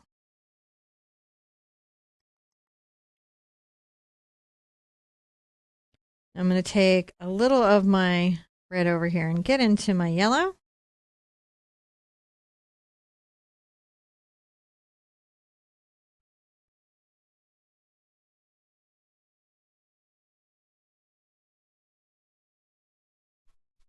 And tell the story of the broom. At the end of a yeah, well, at the end of the Scotch broom, it finishes. It's kind of almost like a spike flower.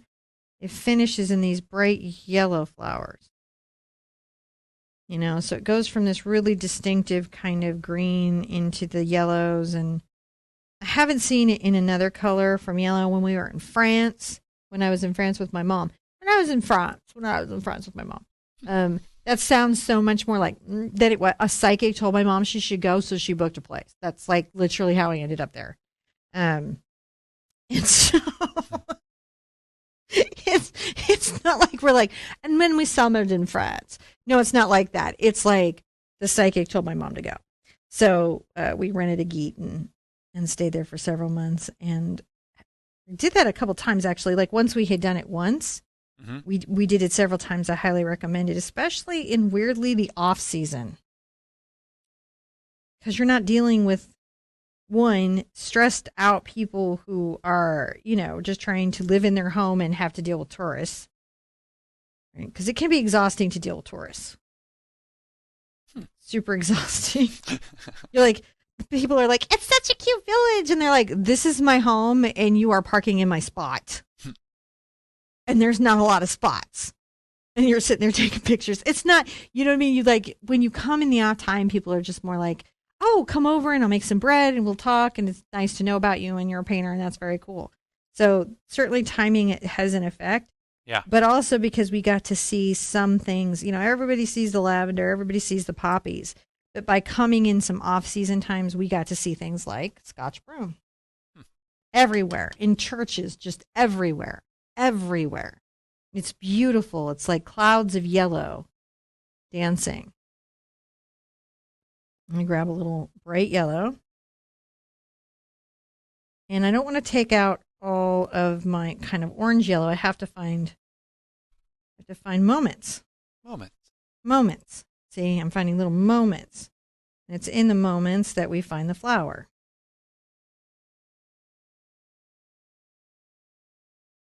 Maybe a little fussy way to finish, but why not? Now, you'll see me kind of twirling every once in a while. Does this happen all the time? What's the twirl about? Okay. The twirls, I'm kind of controlling the hair. If you get this, see how my hairs are wanting to stick out? You bring it down there close to where you're working. Darn it, I fixed it already. Okay. I kind of saw it in the overhead. Okay. So what I do is I rinse out and I roll my brush on a paper towel, and you'll see that it's back into shape. Hog brushes go all the time. Don't stress about it. It's normal for them. You reshape them with water. You can reshape them with warm water. You can reshape them during the painting.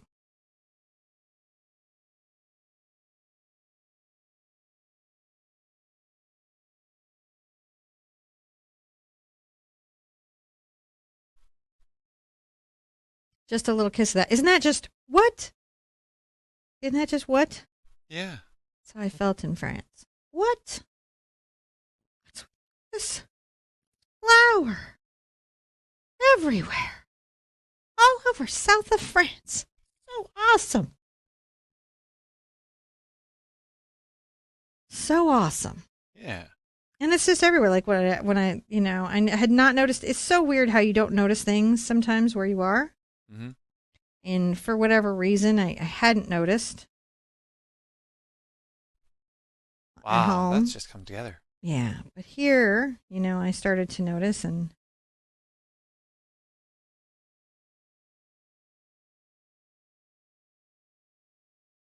as I come back here, maybe I do a little less.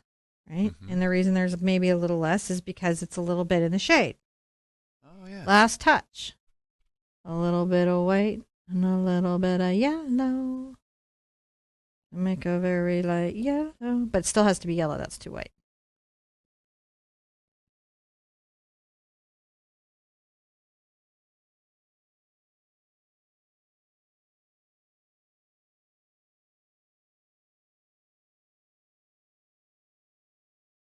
Just a little bit.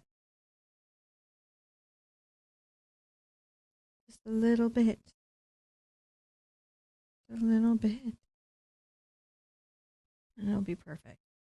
You can also switch to a teeny tiny brush if the big one is just stressing you out. Mm-hmm. This isn't some sort of weird use a big brush challenge. I think we're there, John. I'm actually pretty excited about this one. I know it was a lot, guys. But look at the skills that we covered. And really, honestly, we did quite an involved painting for the time. And you learned a lot. And you've been pulling those skills together every day. And if you just ran into this because you were like, that is the fall stream I have been trying to paint for forever, I'm so glad you found it. There's only really one thing left to do. Gotta sign it. Gotta sign it.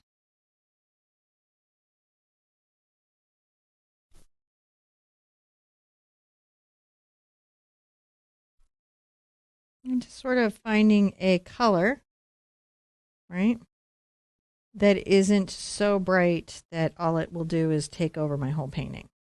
Right.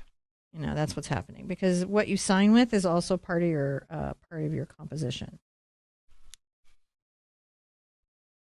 So if I were to use like neon pink right now, that would be disruptive. Mm-hmm. Black might be a little hard to see in this spot. Red is too focal. So this is just enough to realize that there's a signature.